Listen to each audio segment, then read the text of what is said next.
The views and opinions expressed in the Golden Boot podcast are those of the speaker and do not necessarily reflect the views or positions of the Golden Boot podcast as a whole. Y'all ready to get rolling? Quiet on the set.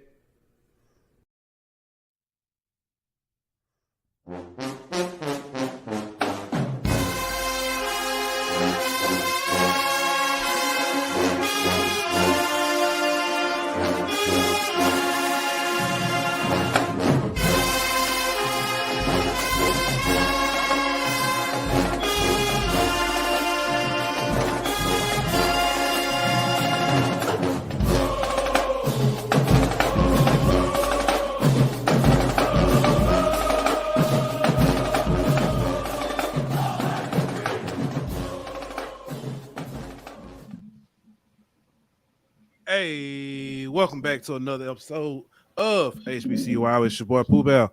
Got my man Ant Petty Murphy in the building. What's good with you, my boy? Man, what's good, man? I'm tired as hell.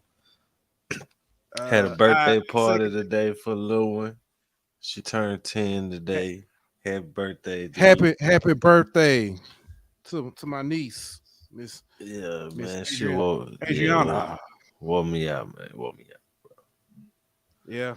Whoa. Yeah. Out. It only. I wish I can give you some good news. It only get worse from here. Oh, I'm knowing, bro. I'm already knowing.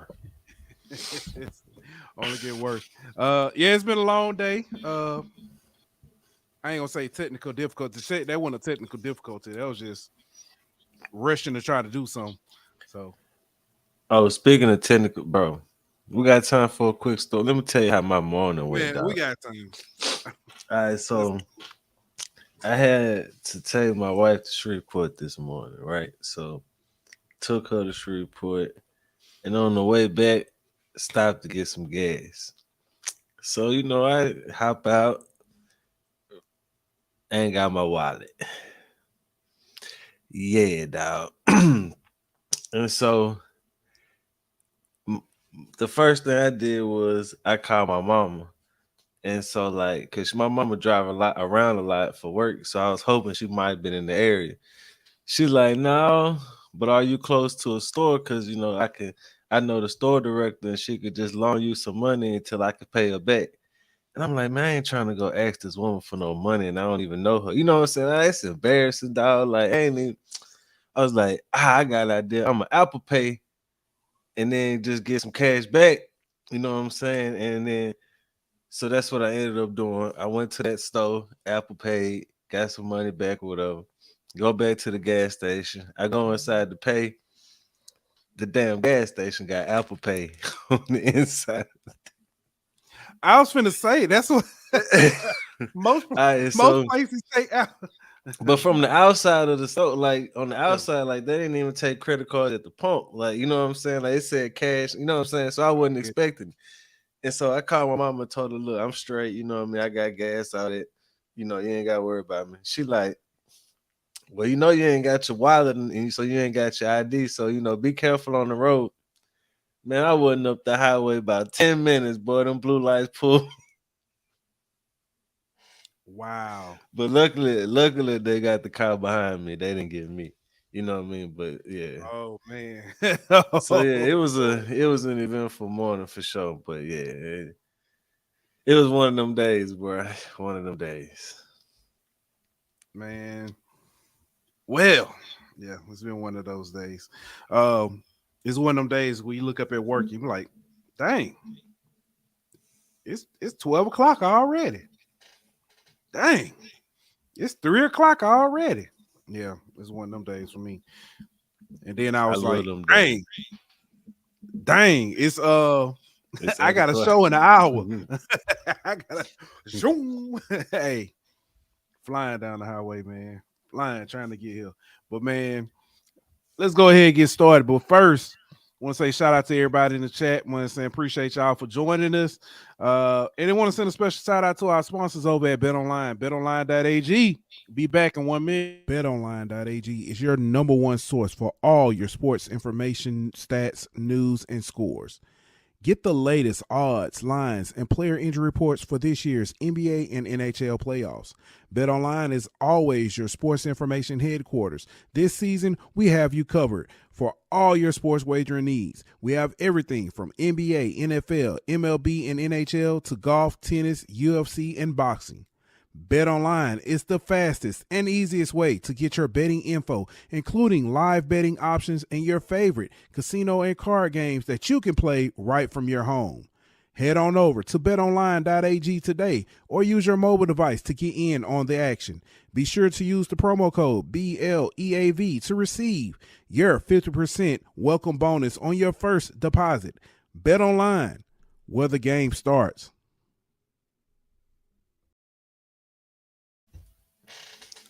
All right, man. We can go ahead and get started, man. First up, let's talk some baseball.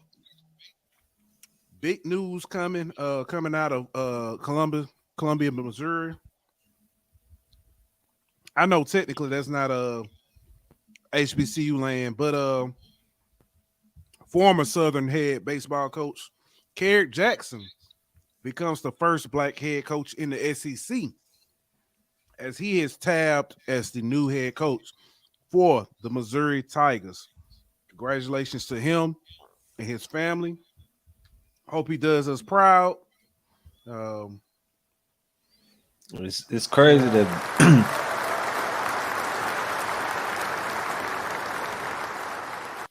but it's crazy that it happened in baseball. You know what I mean? Like a coach going matriculating through the ranks, I guess you would say, from HBCU to a smaller historical white college, then all the way up to a quote unquote P5 school. It's just funny how it happened in baseball. We've seen it happen in some other sports, but for example, track and field, you know what I mean? But we haven't really seen it in the major basketball, football level. So it can happen. We've seen it happen. It just needs to take that model and move it to, those other sports. It literally just happened in football. Oh, touche. I forgot about that. But nah, man, you're absolutely right though. Coach Jackson went from Southern, went to Memphis, and then he actually gave Memphis their best record in like years. Had one of the best, starts, and I don't know. It was like I was looking at it. I was like, oh, I didn't know that. But then he went from there to Missouri. So best wishes to him. Now I do hope, because we talked to our good friend Julian. Julian said that now Missouri just has to invest in their program. That's the biggest problem there. They've got to invest in that baseball program, because if not, I mean, you're setting them up for failure. Well, wish the best of luck to them though. Mm-hmm. Yeah. Now next up, man, despite losing in the regional play, FAMU, man, big shout out to FAMU. Very impressive. Took on I think they're the number 2 overall seed in the Florida Gators, and held them to only 3 runs. Held them to their lowest score of the NCAA tournament so far. They lost 3-0 to Florida.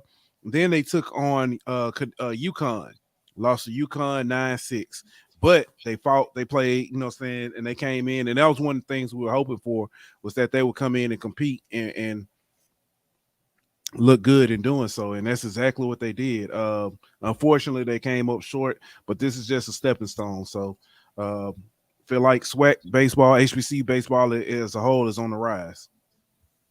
Yeah, I would agree with that. I think FAMU definitely showed that they could play with those bigger schools or those other schools, holding their own with Florida and giving UConn pretty much everything that they wanted. I think if you keep investing in these programs like you talked about, investing resources into the program, but also investing in the coaches. You know what I mean? We've seen the coaches get better in the SWAC and in HBCU baseball. We've seen them improve, and I think that raises the level of play. So I think you'll start to see that improve, especially with these coaches and the recruiting they've been able to do with the transfer portal and even getting these high school guys like what Grambling was able to do. So I think you'll just continue to see that play because these coaches and these schools are investing more into their programs. Yeah, completely agree. Speaking of investing into HBCUs in these programs, MBP, the Minority Baseball Project, they have been investing. If I'm not mistaken, they also hosted a softball, like all-star tournament for HBCU. No, not HBCU. I'm sorry. Was it the softball overall? I can't remember. But I know they just hosted a HBCU, something with HBCU softball. But the MVP, Minority Baseball Project, they just recently hosted the HBCU Pro Scouting Combine at Cool Ray Field, which is near Atlanta, Georgia. So that kind of brought me to something. I don't know how close it is, so I don't want to be too critical, but it brought me to something we were talking about last week. Well, hey, they couldn't have played anywhere else. But I'm not sure. Like, again, I don't know the logistics behind it, how close it is. Yeah. So, but you know what I'm saying? I do want to say big shout out to MVP for, you know, putting on this event, trying to get and more HBCU players drafted or recognized. This actually came about because only 2 HBCU players were drafted last year. So you see a need, you see a problem, solution, and you go with it. Exposure. Sir. So, man. Now, something that we definitely need to talk about. Lead list, man.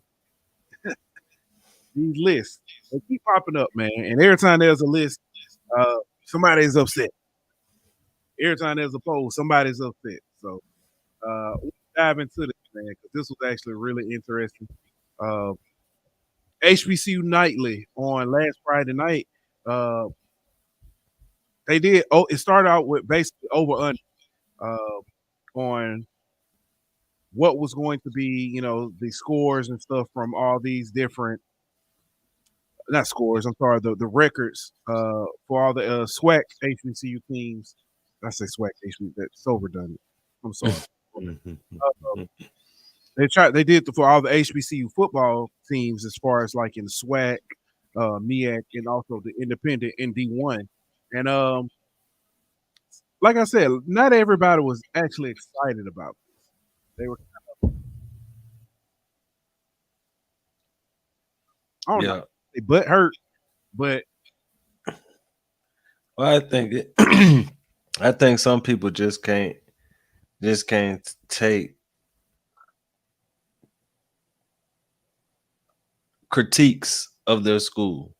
I'm not even gonna call it criticism. I'm just gonna call it critiques. mm-hmm. Whether that be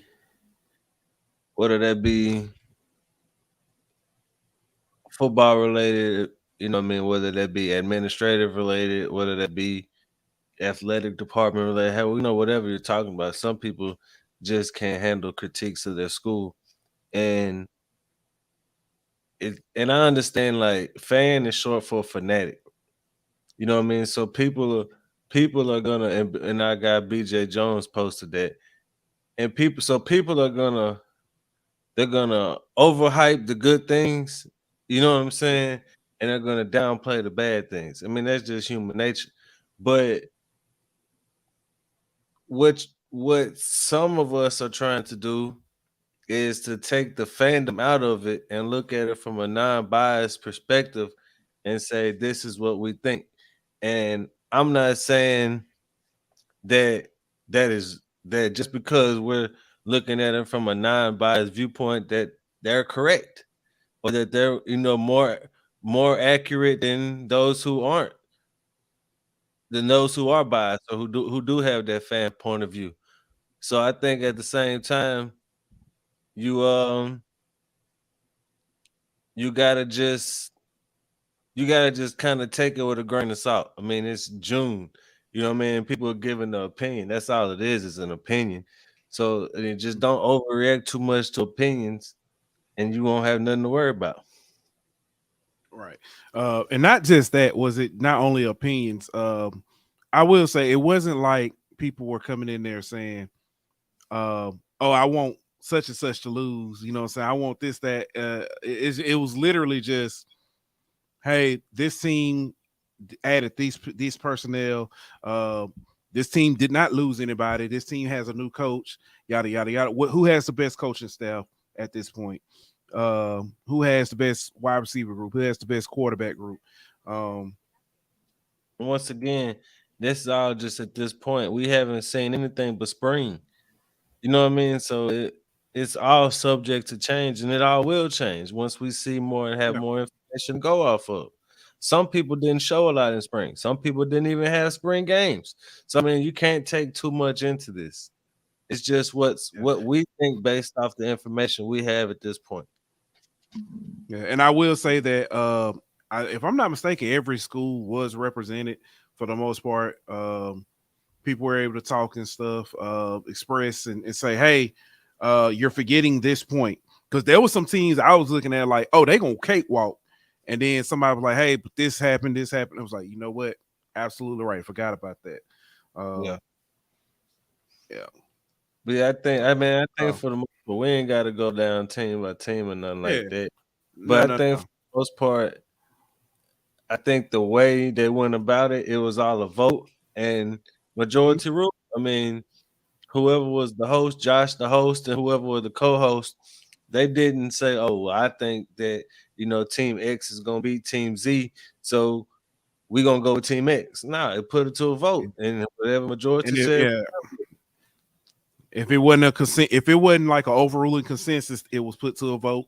So I like I said, I truly did enjoy it. I actually learned a lot more about some of these teams.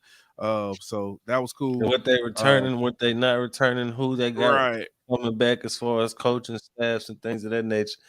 And like I said, man, we going off the spring game, recruiting and transfer portal, and coaching staffs and the moves that were made there. We don't have a lot to go off of. Everything is gonna change whenever it gets to the season. Last year and this year, two totally different seasons. We can't go off last year. All we can do is go off the information we have going into this season. Yeah. So let me ask you this. Looking at the list, because those of you who haven't listened to it, you can go to HBCU Nightly, check it out. It was a recorded space. But they Kelly Flicks. It's Kelly Flicks with 2 S's. He actually marked down the record predictions, and I'm looking at them. FAMU at 10-1, Alcorn 10-1, Southern 8-3, Jackson State 7-4, A&M 7-4, Graham 7-4, Prairie View 6-5, Bama State 4-7, Bethune 2-9, UAPB, Mississippi Valley, and Texas Southern. They didn't do, But now, with that said, there's some teams on that list you think that, in your opinion, may be better than the record or worse than the record indicates? Or than the predictions, I should say. I think they're pretty accurate. I think Alcorn might drop another game or two. 10-1, I think is kind of steep.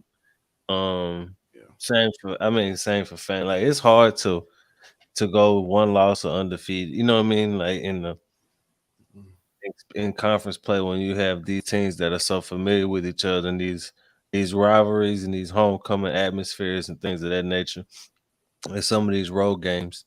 But I think for the most part it's pretty accurate. I think Graham, what they 7-4 is what they had, Graham. Yeah, I think that's about right on the money. Them and Southern right there with Prairie View kind of. I just think Alcorn gonna be closer to that mix. You know what I mean? Around that 3 game loss with Graham and Southern Prairie View. I think it's gonna kind of be a 4-team race, bunched up.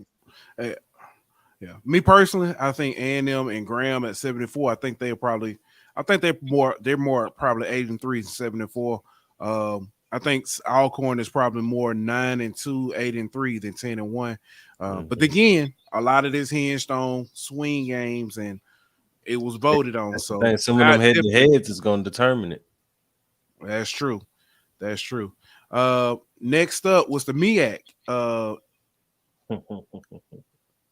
I can't see anything wrong with any of these, except for maybe South Carolina State. I think South Carolina. So they have North Carolina Central at 10-1, Howard at 6-5, Morgan State at 5-6, South Carolina State at 6-5, Norfolk at 1-10, and they didn't do Delaware State. On that, I think South Carolina State at 6-5. I think they could probably be a little bit better. When I say that a little bit better, I'm thinking they're probably more 7-4, 8-3. I could kind of see them being 7-4. I could see Howard and Morgan kind of both being right there around the 6-5, kind of 5-6, 6-5 range, depending on what they can get from defense from Howard, offensively from Morgan. Yeah, I'm pretty cool. I agree with you, South Carolina State. So we saying that Central ain't gonna lose any MEAC games. That's the consensus. If they lose one, I can see them 9-2, and that loss is just who I said it was going to be too. I mean, just who I just mentioned, South Carolina State. I think if they South Carolina State can be, I don't know what it is. Oh, cuz you know what I'm saying? In Orangeburg, Buddy Pugh, he just got it.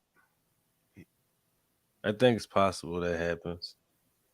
Yeah, I don't know what that game played at this year, but if I'm not mistaken, that one is at Central.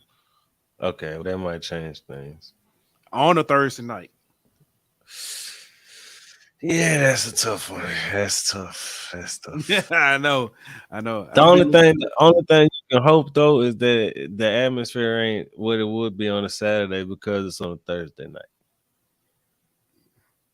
Let me double check that game. I think that one. I'm pretty sure that is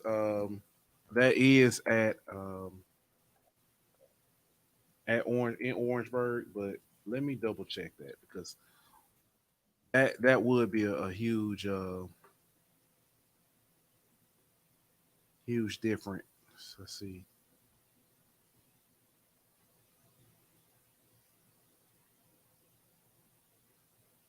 Oh no, it's at Central.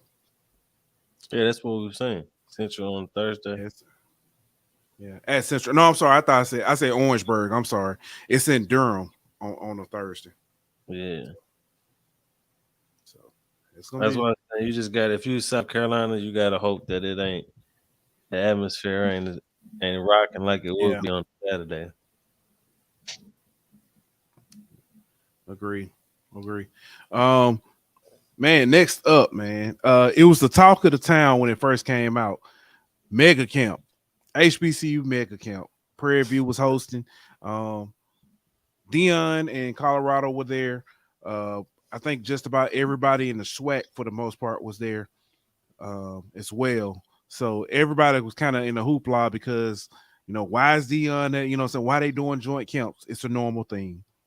First off, it's definitely a normal thing. I actually was at Alabama, just had a camp, and I was excited to see Morehouse was there. Alabama State was there.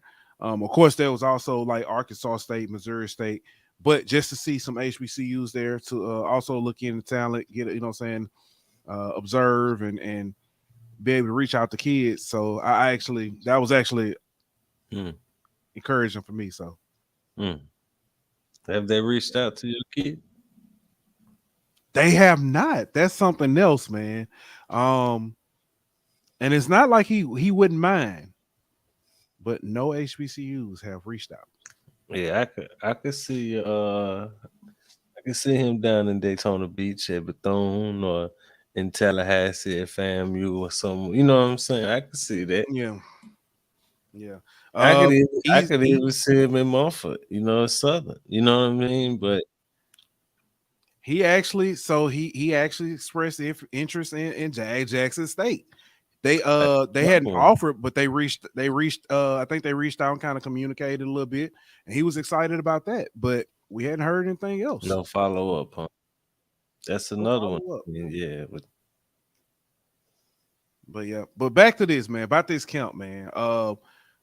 Coach McDowell actually talked about how great it was. It was everything he wanted it to be.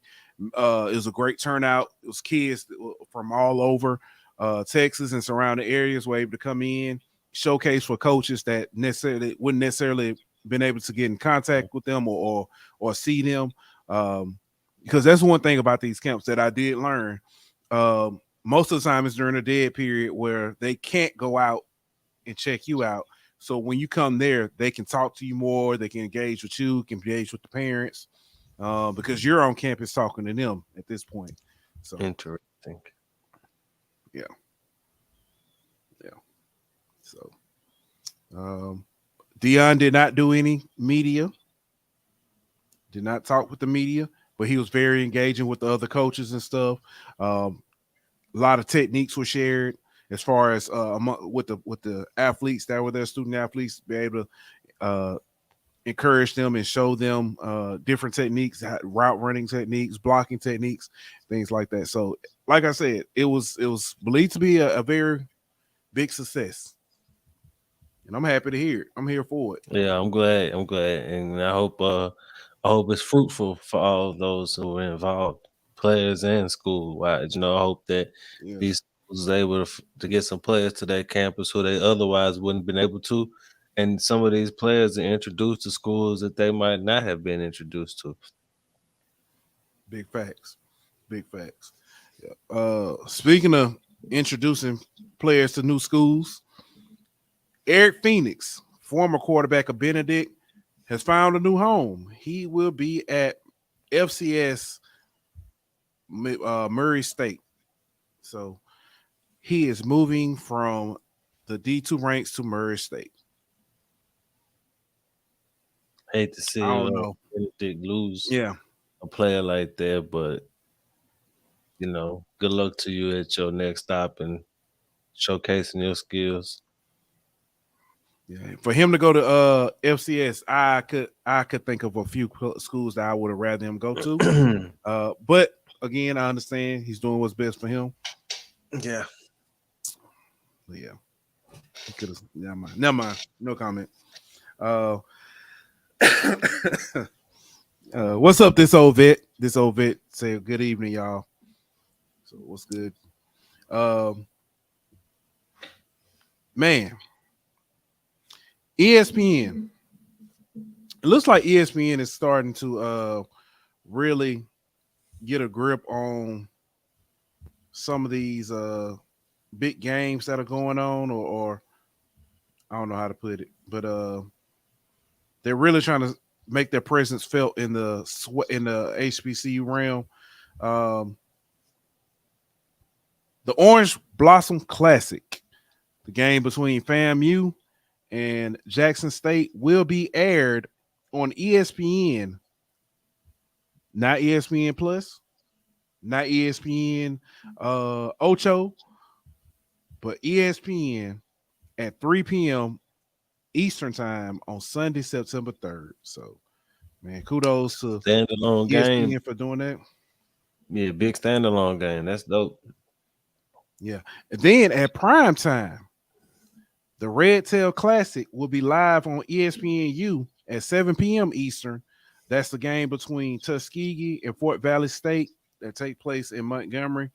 That game will be on ESPNU at 7 p.m. Central.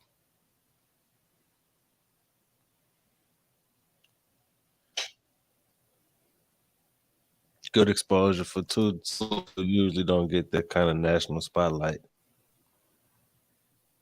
Yeah. Now, on top of that, ESPNU will also feature 3 SWAC matchups throughout the season. The midweek matchups throughout the season. They got UAPB at Alabama A&M on Thursday, September 21st. They got Mississippi Valley at Bethune on Thursday, November 2nd. And then they got Grambling at UAPB on Friday, November 10th. That is UAPB's last home game. That's also Grambling's very first midweek game in history. That's interesting. It's very good. Good for those schools, man. I'm glad for them.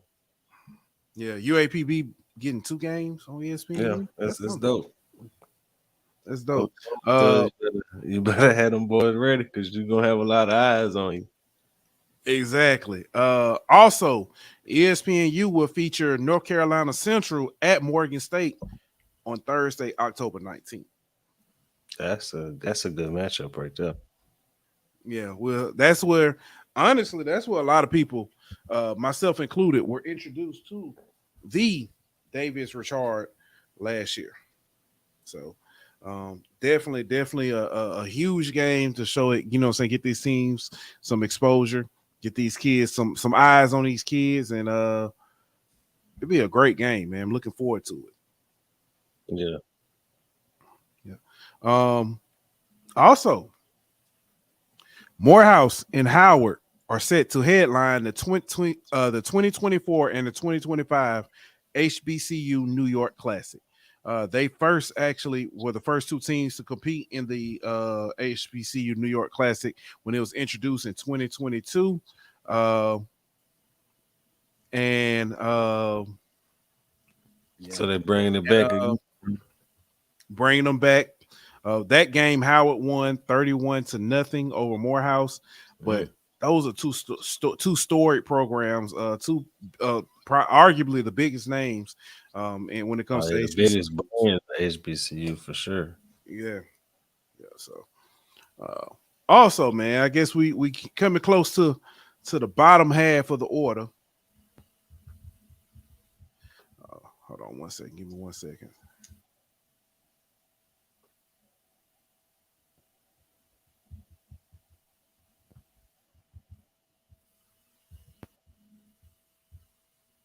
All right, man. So Dillard University, man, they recently added a baseball team who then went on to win the GCAC baseball tournament. They are now adding a softball team. Let's see if they can do it again over there. Yeah, and they will begin in 2024. They have tabbed head coach Jack Lewis, and they already got their first recruit. Miss Anaya Jones will be joining the team. She's already signed up. Well, I don't know if they signed already, but that's dope. She is they the first rolling over there. Yeah, looking forward to it, man. I was gonna say Grambling, Dillard, adding these sports, man. I'm starting to read these tea leaves, man.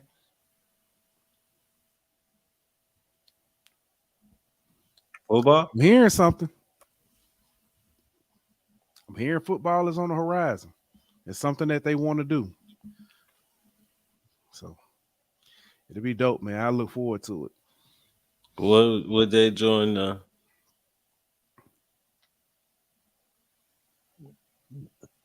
GC? Yes. I gotta check it out. I gotta see. Cause I gotta look at the other teams in GCAC because I'm not sure if many of them have football teams. Or what if they're they've got another like MEAC does the NEC for baseball. I don't know if GCAC has I just simply don't know. I mean, where else? Where would they go then? That would be my question. That's a good question. That is a great question. I don't know. Speaking of that, there's been a slight debate on Twitter. That's why all the great HBCU debates go. Tennessee State.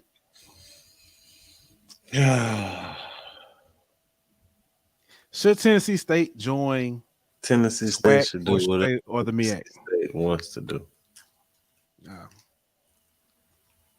I'm just saying. For legal purposes, I believe they have to be in the OVC. So, for that reason alone, I'll say that they should be wherever they need to be.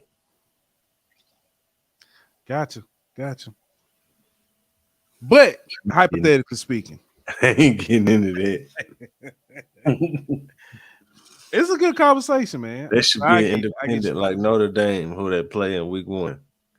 While they go up there to South Bend, they should go get some tips on how to be an independent.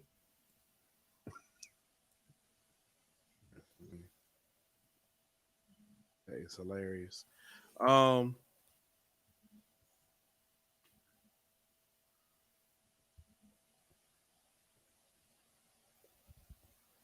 on, I'm sorry. Howard, man. Howard women's basketball team is getting a web series on YouTube. This basically stems from their being the first, I think you said the first HBCU women's team to win a play-in game back in 2022. So now they're talking about like that success from there and, the 2022-2023 season. And I think it even looks at the 23-24 upcoming 23-24 season. But man, congratulations to them getting that web series on YouTube. It'll be great to see just like inside information. I say inside information, but you see like insight behind the scenes of saying HBCU college programs, because we rarely see that. We did get the saying Coach Prime did that thing on Amazon, but I know a lot of people just kind of didn't. Some people watch, a lot of people. It's exposure for Howard, kind of get some of their facilities and show off some of the things that they got going on behind the scenes there. And at the same time, it's good exposure for the rest of the MEAC. And, showing, because I'm sure you'll get to see glimpses of other, facilities whenever they go on the road and things of that nature. So I think it's pretty good for both Howard.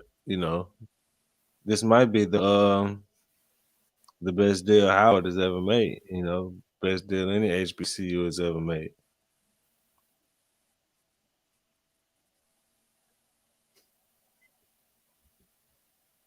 No comment.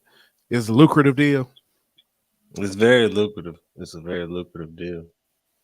Better than any other HBCU.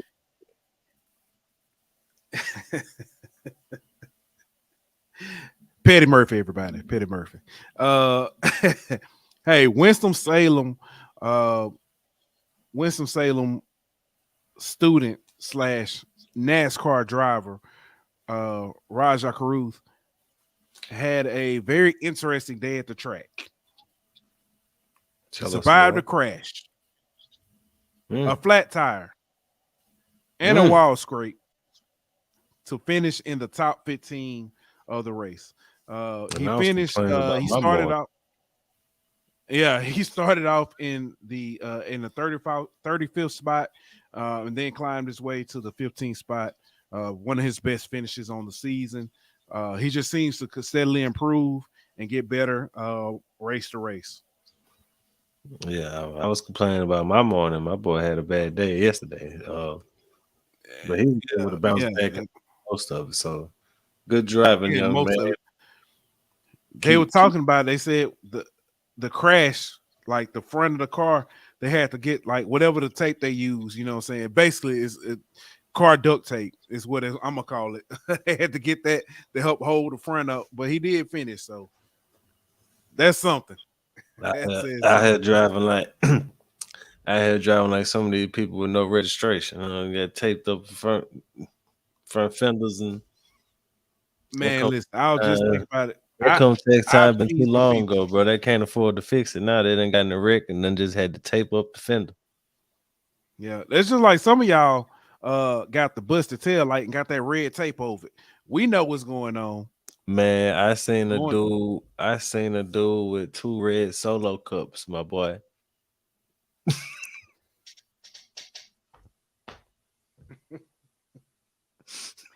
That's funny. That is funny, boy. Woo. That's hilarious. All right, man. Man. I guess congratulations are in order. Alcorn State's athletic director, Raynoid Dito, is heading back to the MEAC as the league's deputy commissioner and the chief operating officer. He actually held the position of deputy commissioner prior to his leaving to take on the job as athletic director at Alcorn State. But he's headed back, and he'll be adding the title of chief operating officer as well. So congratulations to him. If I'm not mistaken, Alcorn actually did already name a replacement, interim replacement for him. But they are still also in a search for a president as well. So yeah, it's gonna be very interesting down there. Yeah, very interesting to see how things shake out. Yeah, especially with some of the news we heard from our good friend G from Swacking the Food. Yeah, you'll hear it if you tune in to the HBCU United space. Yeah, I'm sure he said, matter of fact, Swacking the Food. I don't know when their next episode, go check it out. But he said he was going to talk about it on there as well. So it's going to be very interesting. Very interesting. So very interesting to see how that plays out. Yeah, man. But I'm gonna say this: football season can't get here fast enough. I understand that students are on campus lifting weights, running, trying to get in shape, doing conditioning and stuff. I'm gonna say it's unorganized team conditioning, I guess you could say. Yeah. So very interesting. That probably shouldn't have been the title of this episode. That's very interesting. But man, let me ask this: when do you officially know when it's football season? Or what is for you? What is that? Oh, it's football season moment. When the NBA Finals is over with.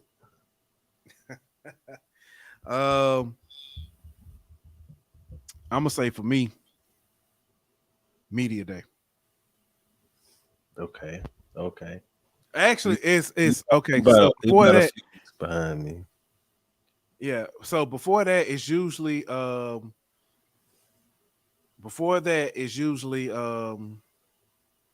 okay, players report to campus, and it's the official start. Okay, we're like, okay, all right, football season kicking out. But then when media day hit, it's a whole new ball game. Yeah, I'm with you. That's when it's time. It's time to put the car flags up. It's time to put the new flag on the house. It's time to buy some new T-shirts, which start picking out which games you're going to. That's when. See, I started a little earlier. As soon as because to me, basketball season ends when the finals. Whenever they raising that trophy, it's officially time to start looking at football now. So I'm starting watching film from last year's spring game stuff. Start looking at rosters, start looking at depth charts, all kind of stuff, man. Looking at games, where I'm gonna go, start breaking down my year. Okay, this Saturday I'm gonna be here, this Friday I'm gonna be here, whatever the case may be. Right. Yeah, it's definitely. I'm looking forward to it. I'm ready for my son's senior season to see how that go. I can't wait, man. I'm looking for Dillard playing tackle football this year. He already told me he can't wait because he get to stiff arm people this year. So it's gonna be interesting, man. For sure. It's gonna be interesting. So see some return of some I'm just thinking like the return of some revenge games possibly. Yes, sir. It's gonna be interesting. It's gonna be interesting. Hey, that's tight. And you know what? Thursday show title. It's gonna be interesting. It's good. For us to have popcorn ready. Yeah, I think we is. I think we'll talk about it. We'll talk about it after the show. But matter of fact, I know what. Tune in next episode. We got a poll for y'all. We gotta go ahead and drop this poll. It's definitely gonna have some people in their feelings. But it ain't, trust me, listen. It ain't us this time. Yeah, you can't come for us this time. So yep. But all right, man. You got anything else before we get up out of here? Nah, man. Happy birthday to my baby girl. Love you. Daddy love you. Don't ask me for no more money today because you done broke. All right, man. All right, man. We'll be back on Thursday with another episode of HBCU Hour like that. This show was presented by betonline.ag. Bring me my money.